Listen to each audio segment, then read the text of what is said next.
Duterte ng buhaya para pakaon. Alak ka! Hoy, Duterte! Sara! Babalutin kayo ni nanay ng buhaya. Paano yun? Di, ano na sila, nanay? Sama-sama na. Hindi ba mga buhaya rin yung mga Duterte na yan? Di ba, nanay? O, sige, nanay, tirahin mo. Kadalang ko buhaya dito amon. Kung pagina mo, Duterte, sira ulo. O, kita nyo, bagakala nyo ha, mga Ilocano lang ang loyalista. Abay, kahit yung mga kababayan nating Bisaya, aba, mga loyalista. Diba? Yan ang sinasabi ko sa inyo. Oh, diba? Loyalista, mga Bisaya! Oh, pasok! Nanay, banata mo pa. Oh. Bakit gano'n na lang ang pagkagalit niyo po kay Duterte? Bakit? Ba't dapat matanda siya? Hindi niya minidya si Bongbong dahil maraming magagalit Marcos loyalist. Oo nga! Kaya kami nagagalit, kaya kami nandito. Kasi binabanatan nanay ni Digong, si Pangulong Bongbong Marcos nanay. Alam mo, Sarah, ikaw lang marunong magsumbong, ha? Oo. Kasi si Sarah nagsumbong ko sa nanay niya. Sino yung boss, Mike, nanay niya? Si Aling Maliit, nagsumbong. Oo, tapos nagsumbong sa ninong niya. Sino yung ninong niya, boss Mike? Abay, sino pa? Si Marco Beta, ninong ni Sarah, nagsumbong. Bakit? Kayo lang? Kayo lang ba may karapatang magsumbong? Kami, nagsumbong kami sa nanay namin. Nanay, mas makatwiran yung nanay namin. Oo, may sense yung sinasabi. Ito, totoong galing sa puso. Oo, yung kanila. Oo, ginagawa nila yun dahil saan? Sa bulsa nilang maluwag. Bakit maluwag? Kasi lalagyan pa nila ng kwarta. Maluwag na maluwag pa. Ito na, nanay, banatan mo. Banatan mo. Palibasa siya, kasabwat ng pagbintanan siya mo. Kung di ka unahon. Oo nga daw. Alam mo, nanay, ang galing-galing mo. Paano mo nalamang kasabwat ng pagbibinta ng shabu? Si Digong. Oo nga, nanay. Bakit pa, nay? Sige, nanay. Basta kami, kakampi mo kami, nanay, ha? Pinang siya mo, ikulong na lang, wag mo itukwang. Oo nga. Ikulong mo, Digong. Kaso pinatay mo nga. Oo nga si nanay, ano? Galing-galing ng nanay ko. Okay, pasok. Oh, yan na. Subscribe nito. Oo, ha? Okay, pasok. Ano Mensahe man? niyo po sa Pangulo. Ha? Maganda. Maganda po. Oo, parang si tatay niya. O ano? O ano? O ano? Ano? Maganda. Ano masasabi nyo kay ano? Kay President Bongbong Marcos? O ano? Maganda. Bakit? Kagaya ng tatay niya. Bakit? Anong pakialam nyo? Magaling talaga eh. Manang-mana sa tatay niya. Ganyan talaga. Diba? Ganyan talaga. Oo. Loyalista yan eh. O sige, nanay. Banata mo, nanay, ha? Kasi alanganin yung tanong, nanay, sa iyo eh. Subscribe nyo nga to. Sino ba ito? Oh, sige, pasok, nanay, ha? Oh. Adik. Meron po kayong ano? Ano po yung Ano mensahe man? niyo po sa Pangulo? Ha? Maganda. Maganda po. Oo, parang si tatay niya. O ano? Oo. Ano po po? Ano ba? Bakit sisisihin nila mahal ang bigas? Maghanap mo. O ano? Sabi ni nanay, o ano? O ano? O ano ngayon? O, ano ngayon? Maganda ka eh. O, sige, nanay. Dito muna tayo, ha? O, subscribe nyo to, ha? Bakit siya na adik? Meron po kayong ano? Ano po yung Ano mensahe man? niyo po sa Pangulo? Ha? Maganda. Maganda po. Oo, parang si tatay niya. O ano? O ano? O ano kayo ngayon, o? Mga Duterte. O ano ka ngayon, Maharlika? O ano ka ngayon, Banat Bay? O, sige nga, o. Sige nga, labanan nyo nga nanay namin.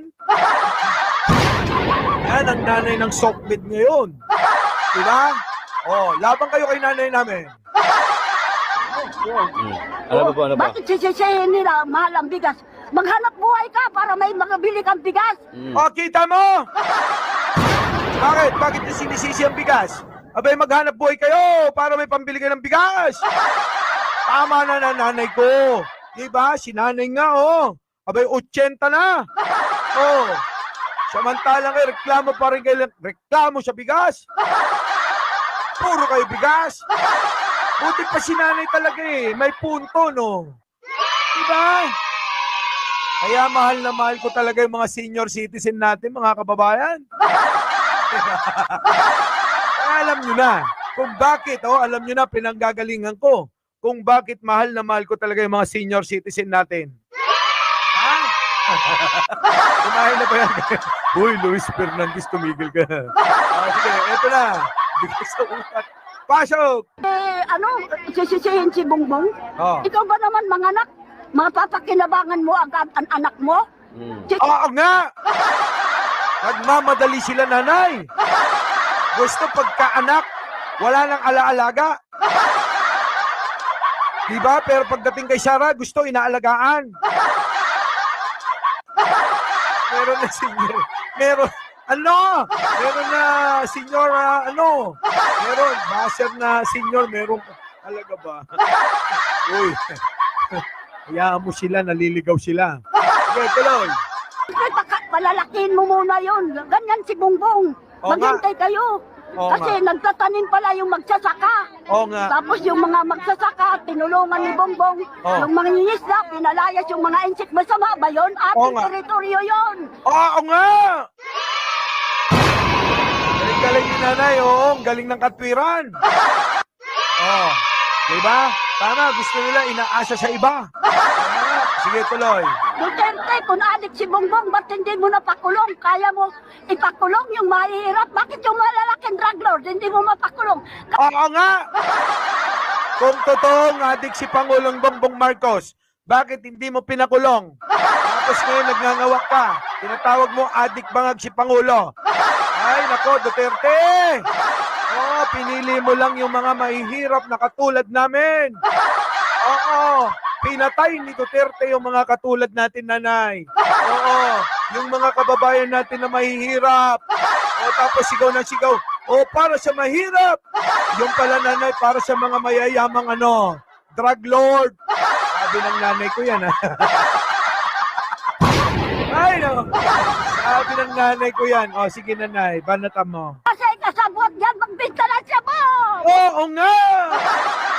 Kasabot ka pala, Digong, eh. Kasabot pala si Digong magbenta ng shabu, eh. Kaya tuloy ang nanay ko, galit na galit, eh. Kaya tuloy, nanay. Alimumbang ka, Duterte! Sira ulo mo! Sira ulo mo! Sira ulo talaga! Kaya tuloy. Sana na si George ngayon, balita ko na kumatos na. O, tabi mo! Tuwang-tuwa, Sana na si George ngayon, balita ko na kumatos na. O, tabi mo! Ito namang host, sabi, balita ko, nanay, si Duterte nakomatos na. Sabi ni nanay, tingnan nyo naman yung tuwa niya, mga kababayan. Tuwag-tuwa, nanay ko. Mga kababayan, tingnan nyo, ha. Alimumbang ka, Duterte! Sira ulo mo! Sana na si George ngayon, balita ko na kumatos na. O, tabi mo! I love you, BBM! Para sa bayanan! Okay, thank you naman, Ines Vlog, ha. Thank you naman. Si nanay. Sige, tuloy. Nanay. Banata mo, nanay, ha. Huwag kang matuwa. Kabayan ko, kapatid ko, syempre. Pasok. Alam mo, Noy, kung ikaw masipag panahon ng tatay ni Bongbong, gaganda ang buhay mo. Pagdating kay Tuta ko, Noy, babalutin ko si Duterte ng buhaya para pakaon. Totoo yun naman. Panahon naman ni Pangulong Senior, mga kababayan, kahit naman sa inyo riyan, magsasabing maayos, maganda't disiplinado ang taong bayan noon. At hindi pinapatay ang mga katulad nating mga mahihirap noon. Diba? Ang pinapatay noon ni Pangulong Ferdinand Marcos Sr., yung mga drug lord. Ang problema ngayon nung panahon ni Digong, yung mga drug lord, aba, binibaby ni Digong. Tama, mali. Di ba? Oh, malupit.